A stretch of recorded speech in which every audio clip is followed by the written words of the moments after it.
قربانی کی دو قسمیں ہیں. ایک قربانی وہ ہے جو لازم ہے اور وہ واجب ہے، اور ایک قربانی وہ ہے جو صرف سنت ہے. جس انسان کی مالی پوزیشن ڈاؤن ہو، کمزور ہو، اس کے ذمہ قربانی کرنا واجب نہیں ہے، صرف سنت ہے.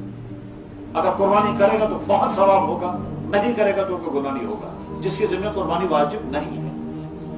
چنانچہ یہ انسان جب قربانی کرے گا تو قربانی کے جانور کے ہر بال کے بدلے میں نیکیاں لکھی جائیں گی.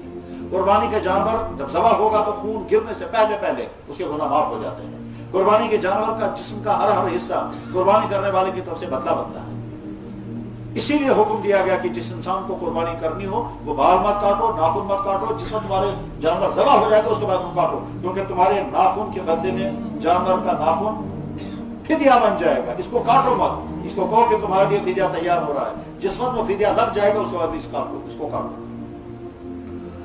جس انسان کی مالی حالت کمزور ہو وہ اپنی طرف سے اپنے جذبے سے قربانی کرے، بہت اجر و ثواب ہوگا. اور اگر مالی کمزوری کی بنا پر وہ قربانی نہیں کرتا ہے تو اس کے ذمہ کوئی گناہ نہیں. لیکن جس انسان پر قربانی واجب ہو اس پر لازم ہے، اور اگر وہ قربانی نہیں کرے گا تو گنہگار ہوگا. اور یہ گنہگار ہوگا اور یہ گناہ ختم نہیں ہوگا تب تک جب تک قربانی ہی نہیں کرے گا. لیکن قربانی کے دن گزرنے کے بعد اب قربانی نہیں کرنی ہے، بلکہ قربانی کے بدلے میں اتنا پیسہ صدقہ کرنا ہے، اور یہ صدقہ کے بغیر معافی نہیں ہے، یہ موت تک برقرار رہے گا. کسی بھی صورت میں معاف ہونے والا نہیں. توبہ اس میں معاف نہیں کرے گا، یہ کرنا ہی کرنا ہے جس پر قربانی واجب. کس پر قربانی واجب ہے؟ شارٹ میں اس کا جواب یہ ہے جس انسان کی مالی پوزیشن یہ ہو کہ اس کے پاس 24,000 روپے آج موجود ہے. عید کے دن صبح کو 24,000 روپے جس کے پاس موجود ہوگا اس آدمی کی ذمہ قربانی واجب ہو جاتی ہے. یہ 24,000 یہ کہاں سے نکالا گیا؟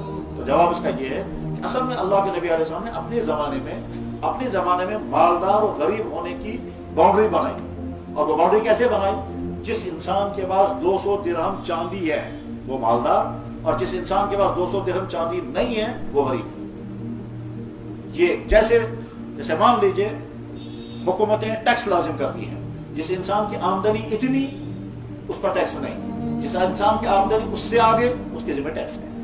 بس اسی طرح سے اللہ کے نبی نے ان سب مسلمانوں کو مال کے اعتبار سے 2 حصوں میں کر دیا. غریب مسلمان، مالدار مسلمان. غریب مسلمان وہ ہے کہ جس کے پاس اتنا مال نہ ہو جس پر قربانی اور زکات لازم ہو جاتی ہے.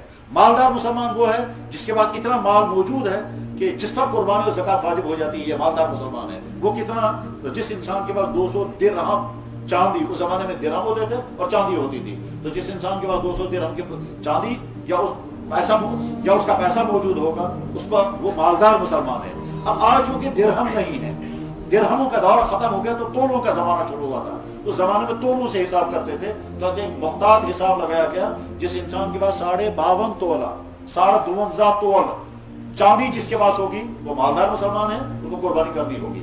اب آج تولے بھی نہیں رہے، اب آج جو ہیں وہ تو گراموں کا زمانہ ہے. اب جب ان تولوں کو گراموں میں کنورٹ کیا گیا وہ 612 گرام چاندی بن گئی. تو جس انسان کے پاس 612 گرام چاندی ہوگی، جس انسان کے پاس 612 گرام چاندی ہوگی وہ انسان مالدار ہے. اب ایک شخص یہ کہتا ہے کہ جی میرے پاس چاندی تو نہیں، میرے پاس کیش رقم ہے.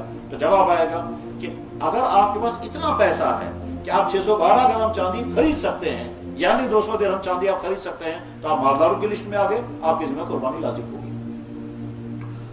ہمارے معاشرے میں جہاں بہت سارے مسائل میں بڑی کوتاہیاں ہیں، وہیں قربانی کے لازم ہونے میں اور اس سلسلے میں بڑی کوتاہیاں پائی جاتی ہیں. یعنی ایسا بھی دیکھا گیا کہ ایک انسان عید کے دن 10-20 ہزار روپے خرچ کرنے کو تیار ہے، قربانی کرنے کو تیار. اس میں بھاڑے ڈھونڈتا ہے، میں کہتا کس کو ایسے مجبور 10 قسم کے قربانیاں. بلکہ آپ کو تعجب ہوگا کہ جو حضرات حج کرنے کے لیے گئے ہیں اکثر حضرات فون کر کے پوچھتے ہیں ایسا سب دین قربانیاں سے. ظاہر ہے وہ لاکھوں کا روپیہ خرچ کر کے وہ حج کر رہے ہیں، اور جو قربانی لازم ہے وہ چاہتے ہیں یہ ہمارے سر سے اتر جائے. ایس کے سر جو دین قربانی، ایس کے عائشہ کرنی قربانی، ایسے حج میں کرنی چاہیے، ہم کو تو حج میں قربانی کرنی ہے، یہ قربان کیا ہے اس کو ہوتا ہے. یعنی سوال کرنے کے انداز سے لگتا ہے یہ چاہتا ہے کہ یہ معاف ہو جائے، میرے ذمہ قربانی نہیں رہنی چاہیے. اسی طرح سے یہاں گھروں میں بے شمار خواتین کا معاملہ یہ ہے، ان کے پاس لاکھوں کا سونا ہوگا، قربانی نہیں کرتی ہیں. بینکوں میں پیسہ ہوگا، قربانی نہیں کرتے ہیں. پراپرٹیاں موجود ہیں، قربانیاں نہیں کرتے ہیں. تو یاد رکھنا چاہیے، اللہ معاف فرمائے، جب کسی قوم پر قربانیاں واجب ہوتی ہیں اور وہ قربانی نہیں کرتی ہیں تو اس کے بدلے میں کچھ دوسری ایسی پریشانی آتی ہیں اللہ محفوظ فرمائے، اللہ حفاظت فرمائے، وہ خون کہیں اور سے چلا جاتا ہے۔ اس لیے ہر ایمان والے کو اچھی طرح سے معلوم کرنا چاہیے کہ میری مالی پوشن یہ ہے، اب مجھے بتایا جائے مجھ پر قربانی واجب ہے یا نہیں۔ اگر قربانی واجب ہے تو کرنی چاہیے، اس میں ڈرنا نہیں ہے کہ اتنا اس کے آس پاس میں مغرب پہنچ سکتا نہیں۔ اللہ یاد رکھنا چاہیے اللہ کے حکم پر اللہ کے راستے میں جو پیسہ خرچ ہوگا اللہ جل شانہ سال گزرنے سے پہلے پہلے واپس کر دے گا۔ زکات کا قانون بھی یہی ہے کہ زکات دینے سے انسان مال غریب نہیں ہوگا۔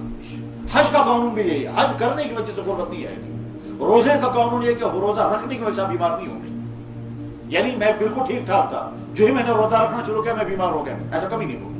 بیماری کی وجہ سے روزہ معاف ہو جائے یا روزہ ڈیلے ہو جائے وہ تو ہو سکتا ہے، لیکن روزے کی وجہ سے آدمی بیمار ہو جائے ایسا کبھی نہیں ہوگا۔ اللہ کا حکم پورا کرتے کرتے بیمار ہو جائے نہیں ہوگا۔ اسی طرح سے زکات دے کر انسان غریب ہو جائے ایسا کبھی نہیں ہوگا۔ قربانی کر کے انسان غربت آ جائے کبھی نہیں۔ ہاں انسان لالچی ہوتا ہے تو دیکھتا نہیں ہے۔